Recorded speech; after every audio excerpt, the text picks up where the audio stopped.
Πώς από τα δεδομένα, τα συστήματα και τις cloud υπηρεσίες του οργανισμού σας μπορείτε να κατανοήσετε αυτή τη στιγμή και πόση αξία αντιπροσωπεύει το καθένα? Σκεφτείτε το εξής σενάριο. Ένας διευθυντής ενεργοποιεί μία cloud υπηρεσία για την ομάδα του. Ανεβάζει δεδομένα, χρησιμοποιεί για μερικούς μήνες την υπηρεσία και μετά με τον καιρό την ξεχνά. Η υπηρεσία συνεχίζει όμως να υπάρχει. Τα δεδομένα συνεχίζουν να βρίσκονται εκεί. Αλλά κανείς δεν τα έχει καταγράψει, ταξινομήσει ή προστατεύσει ανάλογα με την αξία τους. Και εδώ ακριβώς βρίσκεται η καρδιά όλου του Domain 2. Δεν μπορείς να προστατεύσεις κάτι που δεν ξέρεις ότι υπάρχει. Και δεν μπορείς φυσικά να επιλέξεις τα σωστά controls αν δεν ξέρεις πόσο σημαντικό είναι. Ολοκληρώσαμε το Domain 1 όπου μάθαμε μία θεμελιώδη αρχή. Προστατεύουμε τα assets ανάλογα με την αξία τους. Το Domain 2, Asset Security, απαντά στο επόμενο πρακτικό ερώτημα. Είμαστε σε θέση να γνωρίζουμε ποια assets έχουμε και ποια είναι η πραγματική τους αξία? Σήμερα στο πρώτο επεισόδιο του Domain 2 καλύπτουμε ολόκληρη την ενότητα Identify and Classify Information and Assets. Θα δούμε τι είναι ένα asset, τι σημαίνει asset classification, πώς η αξία εκφράζεται σε τρεις διαστάσεις, ποια είναι η διαδικασία ταξινόμησης, ποιος ταξινομεί, τη διαφορά classification από categorization και τέλος τη διαφορά labeling από marking. Μείνετε μαζί μου, ξεκινάμε. Ας ξεκινήσουμε τώρα από το θεμέλιο. Τι είναι ένα asset?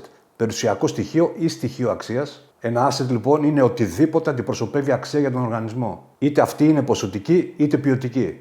Και προσέξτε κάτι σημαντικό. Όταν ακούμε ασφάλεια δεδομένων, τείνουμε να σκεφτόμαστε μόνο τα δεδομένα. Αλλά τα δεδομένα είναι μόνο ένα παράδειγμα asset. Υπάρχουν πολλά ακόμη.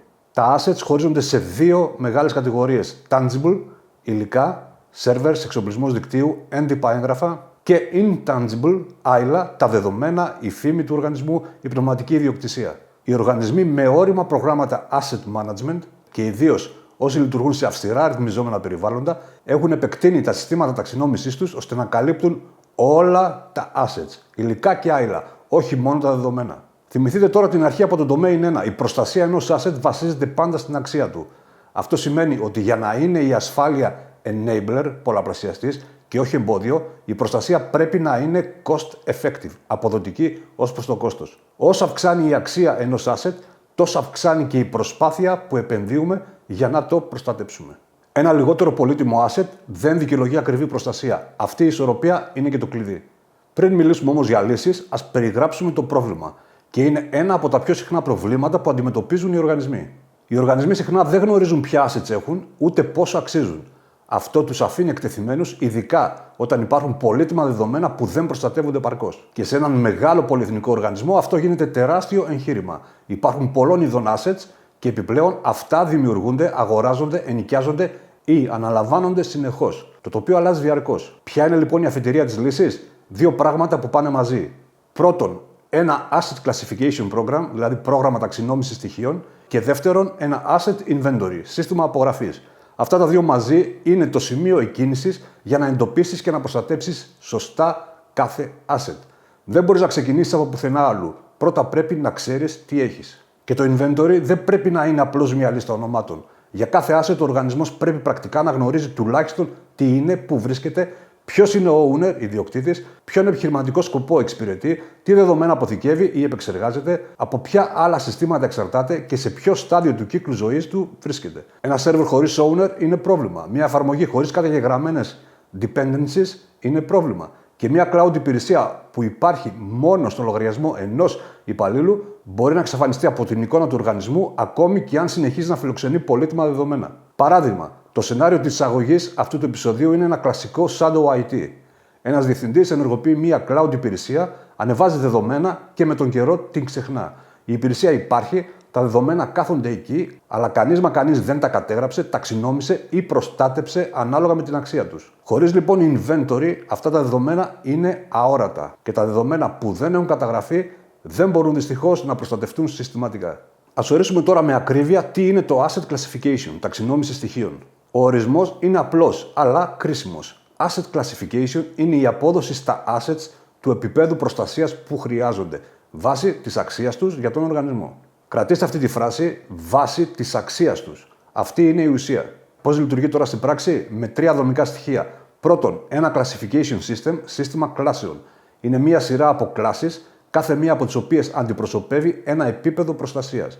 Για παράδειγμα, σε ένα κυβερνητικό classification SIM, Ένα asset επίπεδου top secret απαιτεί σημαντικά αυστηρότερη προστασία από ένα unclassified asset. Σε ένα εμπορικό περιβάλλον μπορεί να χρησιμοποιούνται διαφορετικά επίπεδα και τα ονόματα να διαφέρουν από οργανισμό σε οργανισμό. Η βασική αρχή όμως παραμένει ίδια. Η υψηλότερη αξία σημαίνει αυστηρότερη προστασία. Δεύτερον, οι protection baselines, βασικά σύνολα απαιτούμενων controls. Για κάθε επίπεδο ταξινόμησης, η security function καθορίζει ή υποστηρίζει τον καθορισμό ενός κατάλληλου και οικονομικά δικαιολογημένου συνόλου baseline controls, το οποίο υλοποιείται από τις αρμόδιες ομάδες. Ο owner καθορίζει την αξία και τις απαιτήσεις, η security συμβουλεύει και σχεδιάζει τα baselines. Οι αρμόδιες ομάδες τα εφαρμόζουν. Ας το κάνουμε τώρα συγκεκριμένο με ένα ενδεικτικό παράδειγμα. Ένα asset επίπεδου public μπορεί να απαιτεί κυρίως controls ακεραιότητας και διαθεσιμότητας. Ένα asset επίπεδου confidential μπορεί να απαιτεί περιορισμένη πρόσβαση βάσει need to know basis, κρυπτογράφηση, καταγραφή ενεργειών και ελεγχόμενο sharing. Αυτά είναι ενδεικτικά. Το ακριβές baseline το καθορίζει ο οργανισμός. Η αρχή είναι ότι όλα τα assets του ίδιου classification level λαμβάνουν ένα συνεπές ελάχιστο επίπεδο προστασίας. Και τρίτον, ο χρυσός κανόνας που τα συνδέει όλα. Όσο ανεβαίνει η αξία, ανεβαίνει και η προστασία. Value up, protection up. Αυτό εξασφαλίζει ότι δεν σπαταλάμε πόρους σε ασήμαντα assets, ούτε αφήνουμε ακάλυπτα τα πολύτιμα. Εδώ έρχεται μία από τις πιο εύστοχες και εξεταστικά χρήσιμες έννοιες της ενότητας. Θυμηθείτε τον σκοπό των συστημάτων ταξινόμησης. Να προστατεύσουμε τα assets βάσει αξίας. Αλλά η αξία δεν είναι μονοδιάστατη. Η αξία ενός asset μπορεί να αξιολογείται σε τρεις διαφορετικές διαστάσεις. Τις γνωστές μας από την τριάδα CIA, confidentiality, εμπιστευτικότητα, δηλαδή sensitivity, το πόσο ευαίσθητο είναι, integrity, ακεραιότητα, δηλαδή accuracy and meaningfulness, το πόσο ακριβές και αξιόπιστο πρέπει να είναι, και availability, διαθεσιμότητα, δηλαδή criticality, το πόσο κρίσιμο είναι να είναι διαθέσιμο. Και εδώ το κλειδί. Ένα asset μπορεί να έχει διαφορετική απέτηση προστασίας σε κάθε μία από τις τρεις διαστάσεις. Γι' αυτό πολλά σύγχρονα frameworks και industry guidance ενθαρρύνουν τους οργανισμούς να αποδίδουν στα πολύτιμα assets μία ξεχωριστή αξιολόγηση. Ένα ξεχωριστό classification rating για κάθε μία διάσταση. Ένα για confidentiality, ένα για integrity και ένα για availability. Δεν είναι πλέον μόνο θέμα εμπιστευτικότητας. Παράδειγμα, σκεφτείτε μια δημόσια ιστοσελίδα. Η απέτηση confidentiality είναι χαμηλή, το περιεχόμενο είναι ούτως ή άλλως δημόσιο. Αλλά η απέτηση integrity είναι πολύ υψηλή. Δεν θέλουμε κανείς να αλλοιώσει το περιεχόμενο. Και η απέτηση availability είναι επίσης πολύ υψηλή, δεν θέλουμε η σελίδα να πέσει. Όπως είδαμε, ίδιο asset, τρεις εντελώς διαφορετικές απαιτήσεις. Αυτό δείχνει γιατί οι τρεις διαστάσεις έχουν πραγματικά σημασία. Γιατί όμως τώρα να μπει ένας οργανισμός σε όλο αυτόν τον κόπο? Ποια είναι τα συγκεκριμένα ωφέλη της ταξινόμησης? Το βιβλίο αναφέρει 4. Πρώτον, identification of critical information, εντοπισμός κρίσιμης πληροφορίας. Η ταξινόμηση ξεχωρίζει την πληροφορία που ο οργανισμός θεωρεί κρίσιμη για την επιτυχία της επιχείρησής του. Ξέρεις πια τι μετράει πραγματικά. Δεύτερον, identification of sensitivity to modification. Εντοπισμός ευαισθησίας σε τροποποίηση. Βοηθά να αναγνωρίσει δεδομένα που επιτρέπεται να τροποποιηθούν μόνο με συγκεκριμένους εξουσιοδοτημένους τρόπους. Αυτό συνδέεται άμεσα με την ακεραιότητα. Τρίτον, commitment to protect. Δέσμευση προστασίας. Δημιουργεί επίγνωση σε όλους τους χρήστες ότι ο οργανισμός δεσμεύεται να προστατεύσει τα asset από μη εξουσιοδοτημένη πρόσβαση. Είναι θέμα κουλτούρας. Και τέταρτο, commitment to confidentiality, δέσμευση εμπιστευτικότητας όπου εφαρμόζεται. Η ταξινόμηση βοηθά να διασφαλίσουμε ότι οι ευαίσθητες πληροφορίες παραμένουν εμπιστευτικές. 4 ωφέλη, μία κατεύθυνση. Ξέρεις τι έχεις, ξέρεις πόσο αξίζει και δεσμεύεσαι να το προστατέψεις. Ας δούμε τώρα ολόκληρη τη διαδικασία σε έναν κύκλο, γιατί αυτό ακριβώς είναι. 5 βήματα που επαναλαμβάνονται. Βήμα 1, asset inventory, απογραφή. Όλα ξεκινούν από ένα συνεχώς ενημερωμένο inventory. Πρέπει πρώτα να ξέρεις τι έχεις. Βήμα 2, determine and assign ownership, αναθεσία ιδιοκτησίας. Μόλις τα assets καταγραφούν, το επόμενο βήμα είναι να εντοπίσεις τον owner του καθενός. Κάθε asset πρέπει να έχει έναν σαφώς προσδιορισμένο accountable owner, έναν ιδιοκτήτη που διατηρεί την τελική λογοδοσία για το asset. Βήμα 3, classify based on value, ταξινόμηση βάση αξίας. Με το σύστημα σε ισχύ και τους owners ορισμένους, η ασφάλεια συνεργάζεται με τους owners για να αποδώσει σε κάθε asset το κατάλληλο επίπεδο. Βήμα 4. Protect and handle. Προστασία και χειρισμός. Πλέον το asset προστατεύεται και χειρίζεται σύμφωνα με το επίπεδο ταξινόμησης που του αποδόθηκε. Και βήμα 5. Assess and review. Αξιολόγηση και επανεξέταση. Επειδή η αξία αλλάζει, η ταξινόμηση επανεξετάζεται περιοδικά. Και εδώ ο κύκλος κλείνει και ξαναρχίζει.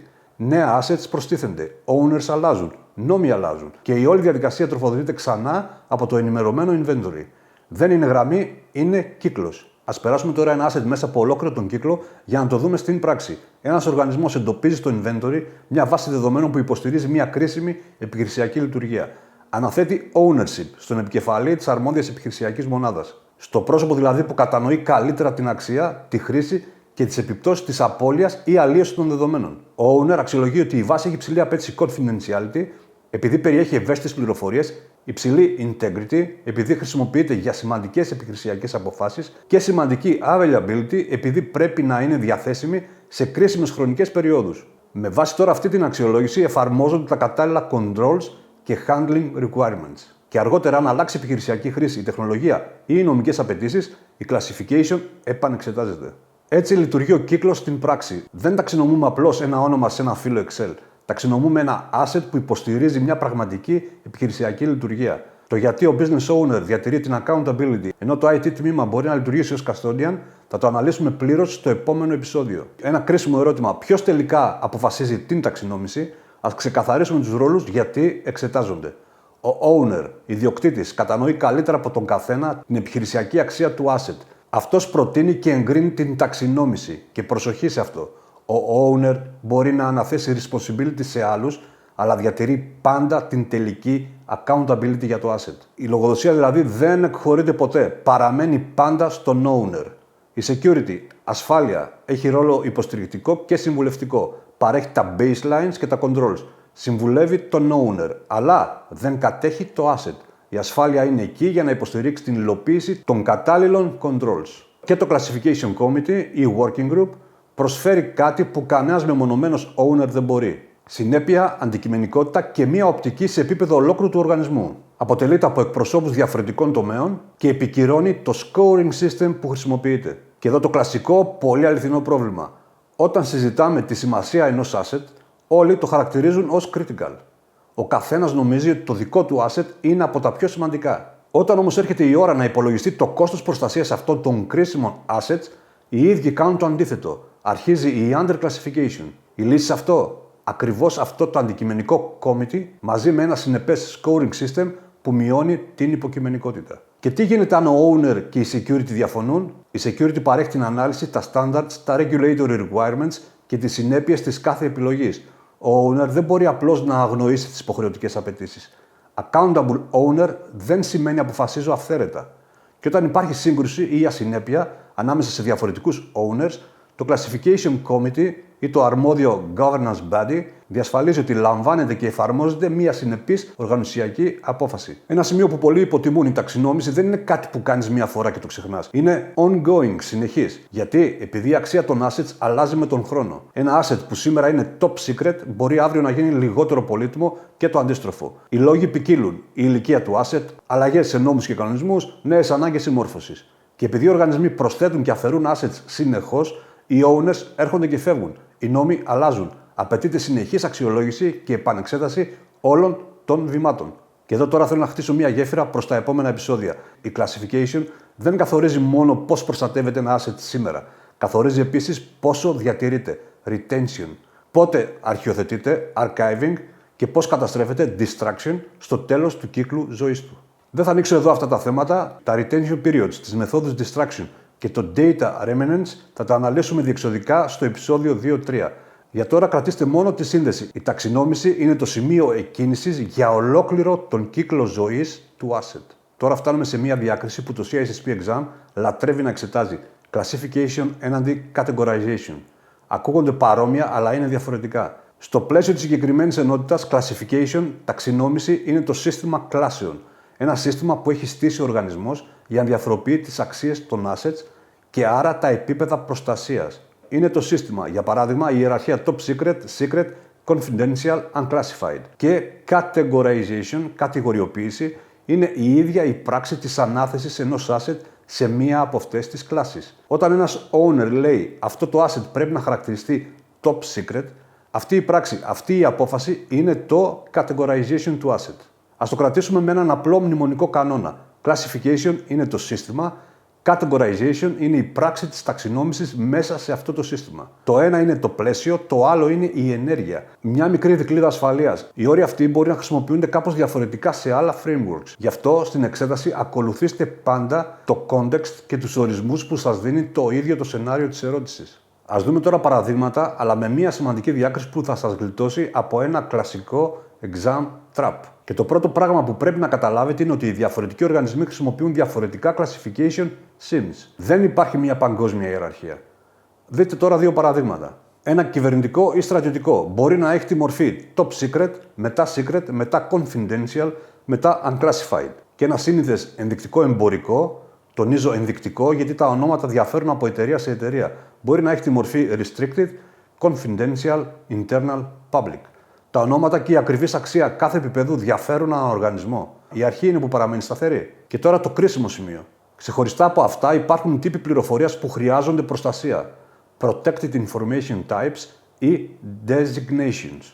Εδώ ανήκουν τα PII, Personally Identifiable Information, πληροφορίες προσωπικής ταυτοποίησης, τα Financial Data, οικονομικά δεδομένα, τα Proprietary Information, πληροφορίες αποκλειστικής ιδιοκτησίας, τα Trade Secrets, εμπορικά μυστικά και η Intellectual Property, πνευματική ιδιοκτησία. Προσοχή εδώ γιατί αυτή είναι η παγίδα. Αυτοί οι τύποι δεν αποτελούν επίπεδα μιας ενιαίας ιεραρχίας. Το PII δεν είναι κάτι που κάθεται ανάμεσα στο Secret και το Confidential. Είναι τύπος ή καθεστώς πληροφορίας, που ο οργανισμός τον αντιστοιχίζει στο κατάλληλο classification level βάσει αξίας, ευαισθησίας και απαιτήσεων προστασίας. Το ίδιο ισχύει και για τα Trade Secrets ή την Intellectual Property. Περιγράφουν τη φύση της πληροφορίας, όχι μία θέση σε κλίμακα. Και κλείνω με αυτό. Ίδια labels δεν σημαίνουν ίδια αξία. Δύο οργανισμοί μπορεί να χρησιμοποιούν και οι δύο το label confidential, αλλά να εννοούν εντελώς διαφορετικά πράγματα. Γι' αυτό είναι επιτακτικό η ασφάλεια να εκπαιδεύει τους owners και όλους μέσα στον οργανισμό για την αξία κάθε επίπεδου, ώστε ο χειρισμός και η κατανόηση να είναι συνεπής παντού.